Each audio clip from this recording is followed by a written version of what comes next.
जनताच मालक. अरे या MSCB ची मालक मालक जनताच मालक. मालक मालक जनताच मालक. या नाशिकची मालक मालक जनताच मालक. या महाराष्ट्राची मालक मालक जनताच मालक. अरे या देशाची मालक मालक जनताच मालक. वंदे मातरम.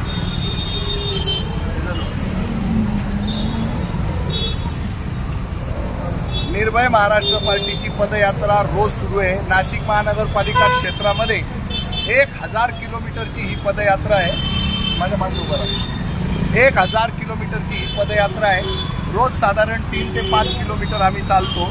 आज आम्ही इंदिरा गांधी पुतळा ते शिवाजीनगर बस स्टॉप इथपर्यंत पायी चाललेलो आहे आणि आम्हाला MSCBचं इथे ऑफिस दिसलेलं आहे. सहाय्यक अभियंत्यांना भेटलेलो आहे. त्यांचा एकदम सुंदर डायलॉग आहे. तर त्याच्या फशी पडू नका तुम्ही, त्या जाळ्यात येऊ नका.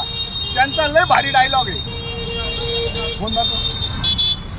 स्मार्ट म्हणे स्मार्टफोन तुम्हाला पाहिजे तर स्मार्ट मीटर का नको.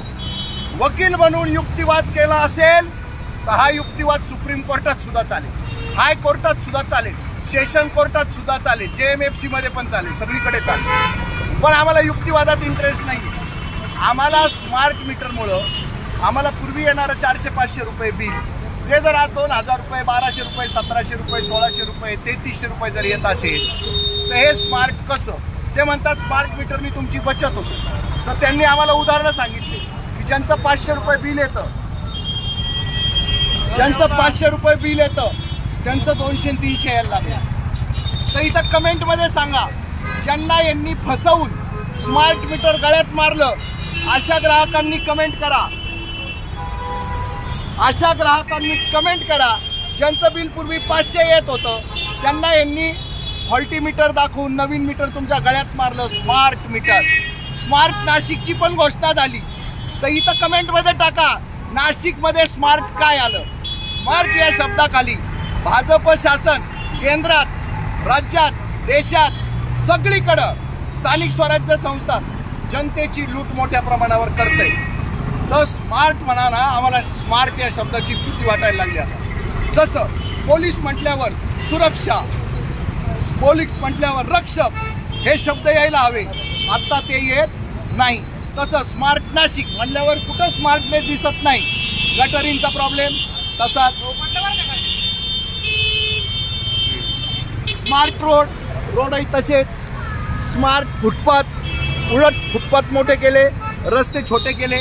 तर स्मार्ट शब्द म्हणला की आमच्या अंगाला कापरं भरतंय, कापरं. खूप त्रास होतोय.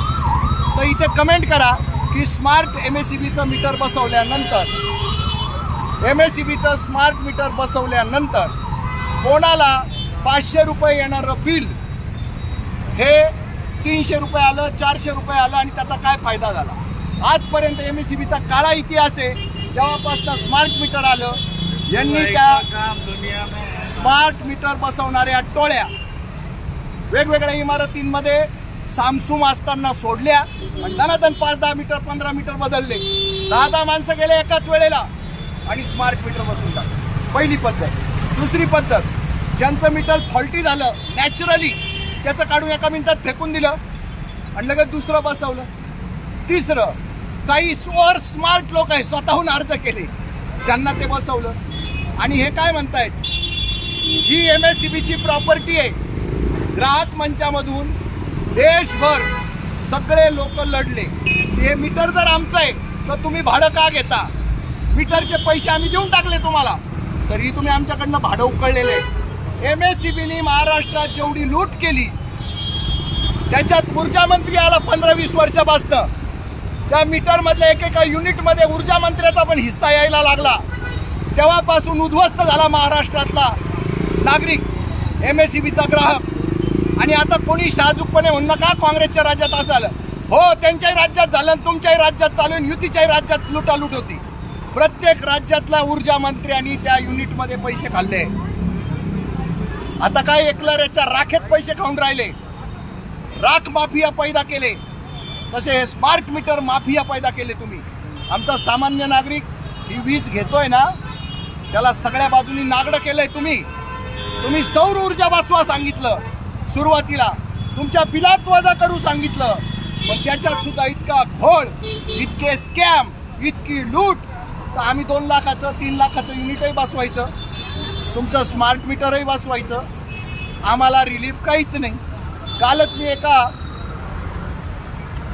माझा फर्निचर दुकानवाला मित्र आहे त्याच्या घरी गेलो होतो. त्यांनी 2,15,000चं युनिट बसवलं. सोलरचं 2,15,000चं युनिट बसवल्यावर काय अपेक्षा होती, त्याचं बिल बंद व्हावं. साहेब, बिल बंद नाही झालं. पहिल्या वेळेला 2100, दुसऱ्या वेळेला 3300 आणि आता 4150 रुपये त्याला बिल आलं. म्हणजे सोलारही बसवलं, 2,15,000ही गेले. पूर्वी त्याला 700-800 बिल येत होतं, ते आज 4,150 वर जाऊन बसलं. फायनली तुम्ही जनतेचं काय भलं करताय? काहीच भलं करत नाहीये, याचं आम्हाला दुःख आहे. तर या पदयात्रेमधून निर्भय महाराष्ट्राची पदयात्रा ही नागरिकांना निर्भय बनवण्यासाठी प्रयत्न करते. आम्हाला स्वतःला सुद्धा निर्भय बनायचंय. आणि का बरं निर्भय बनायचंय?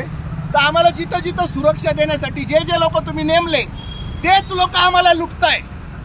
नगरपालिका लुटते, MSCB लुटते, पोलीस लुटतात, महसूल लुटतं, जिल्हा परिषद लुटते, पंचायत समिती लुटते, ग्रामपंचायत लुटते, सरपंच लुटतो, ग्रामसेवक लुटतो, तलाठी लुटतो, सर्कल लुटतो, नायब तहसीलदार लुटतो, तहसीलदार लुटतो, जिल्हाधिकारी उपजिल्हाधिकारी लुटतात, मुख्यमंत्री लुटतो, उपमुख्यमंत्री लुटतो, कॅबिनेट मंत्री लुटतो, राज्यमंत्री लुटतो, आमदार लुटतो, खासदार लुटतो. अरे, ज्यांना आमच्या रक्षणाची भूमिका दिली ते रक्षकच आमचे भक्षक झाले रे. म्हणून ही पदयात्रा आहे त्यांना निर्भय बनवण्यासाठी. काळ्या इंग्रजांच्या रूपात आम्ही आमचे हे सगळे भक्षक बघतोय. आम्ही गोरे इंग्रज हाकलून लावले तर हे काळे इंग्रज आमच्या छाताडावर नाचताय. तर यांचं निर्दालन करण्यासाठी ही निर्भय महाराष्ट्र पार्टीची पदयात्रा आहे. रोज आम्ही 4-5 किलोमीटर चालतोय, 1000 किलोमीटर चालणार आहे, महानगरपालिका क्षेत्रात चालणार आहे. तुम्ही गुंडांना मतदान करू नका. हे सगळा गुंडशाही चालू आहे ही सगळी. आणि हे गुंड तुम्ही निवडून दिलेले. काही EVM नाटकं सांगू नका आम्हाला. तुम्ही सगळ्यांनी भरभरून मतदान केलेलं आहे. हे घोळ करू शकता 10%, 15%, याच्यापेक्षा जास्त घोळ नाही करू शकत. तुम्ही 90% घराच्या बाहेर निघा, काही EVM घोटाळा होणार नाही. चांगले माणसं निवडून द्या. चांगले माणसं जे उभे राहिले असतील त्यांना पुढं काढा, तर बदल होईल. नाही तर स्मार्टच्या नावाखाली तुमची ही चाललेली स्मार्ट लूट स्मार्टपणे चालूच राहील.